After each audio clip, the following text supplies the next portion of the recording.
कौन कहता है कि इंसान खाली हाथ आता है और खाली हाथ जाता है? ऐसा नहीं है। इंसान भाग्य लेकर आता है और कर्म लेकर जाता है। जब गलत पासवर्ड से एक छोटा सा मोबाइल नहीं खुलता तो सोचिए गलत कर्मों से जन्नत के दरवाजे कैसे खुलेंगे।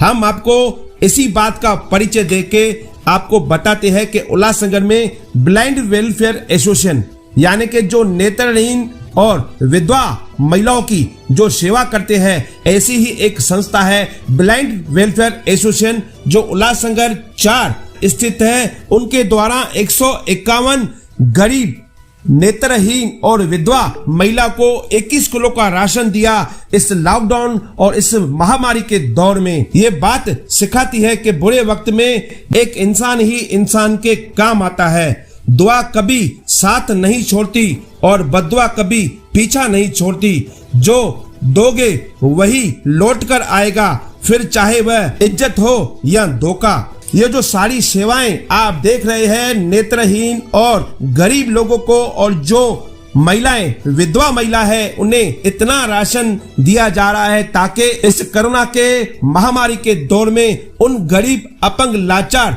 लोगों को किसी से लेने की जरूरत नहीं पड़े।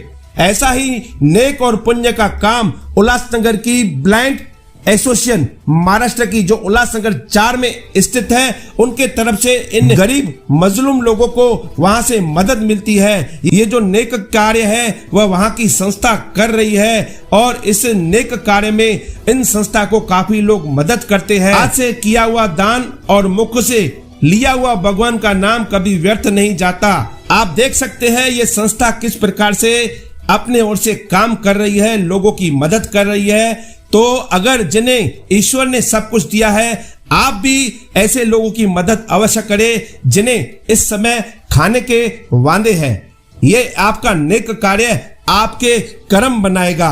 दिल साफ रखो, ऊपर वाले के पास पैसे का हिसाब नहीं कर्मों का हिसाब होता है। छीन कर खाने वाले का कभी पेट नहीं भरता, बांटकर खाने वाले कभी भूखा नहीं रहते। तो ये सारे उपदेश उन लोगों के लिए है जिनके पास ईश्वर की तो रहमत है मगर वह दान देने में गरीब और लाचार लोगों को मदद करने के लिए कभी आगे नहीं आते हैं। तो आप सोचिए किस प्रकार से नेक कार्य शहर में हो रहा है और आपको भी इस विषय में आगे आना है ताकि शहर में कोई गरीब व्यक्ति भूखा न सोए।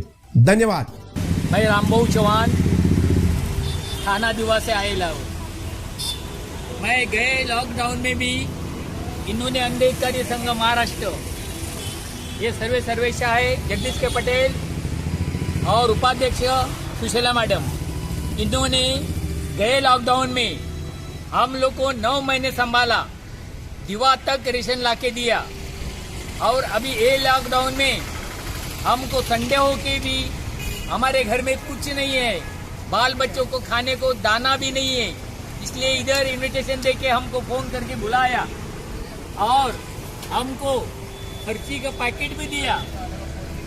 और ये सामने आपको जो दिखता है वो रेशन हमको लॉकडाउन के काल में मदद किया है। ये बहुत बढ़िया। इनको एक ट्रस्ट को कम से कम 40 बरस हो गया और हमारी 40 बरस से इस संस्था में जुड़ा है। ये संस्था कम से कम 700 लोग को अनाजदान देती है, साइकिल पद्धत है और मेडिकल, जून महीने में स्कूल का नोटबुक, दिवाली में मिठाई कपड़ा ये सब मदद देती है और शादी भी करवाती है। कन्यादान का महत्व क्या है इनको ही मालूम है, इसलिए ये संस्था का मैं बहुत आभारी हूँ। धन्यवाद, थैंक यू। चैरिटेबल ट्रस्ट गए बहुत ही मतलब कम से कम 30-40 साल से तो कार्य कर रही है, लेकिन पिछले 2 साल से जो लॉकडाउन हुआ है कोविड-19 के जब से लॉकडाउन जो गिरा है तब से अभी तक हमारे ब्लाइंड लोगों को राशन, भाड़े, किराए की व्यवस्था, मेडिकल, ये सारी चीज़ें हमारे घर तक लाने में पहुंचाने में अन्न हितकारी संघ का बहुत बड़ा सहयोग है। इसीलिए अन्न हितकारी संघ और आज के जो ट्रस्टी मेंबर जो कोई हो उन सब लोगों का मैं फिर एक बार आभार मानता हूँ। धन्यवाद। यंगिस्तान फाउंडेशन का हम धन्यवाद अदा करते हैं। अगर आपने हमारे चैनल को सब्सक्राइब नहीं किया है तो आप हमारे चैनल को सब्सक्राइब जरूर करें ताकि सबसे पहले शहर की खबरें हम आप तक पहुंचा सकें।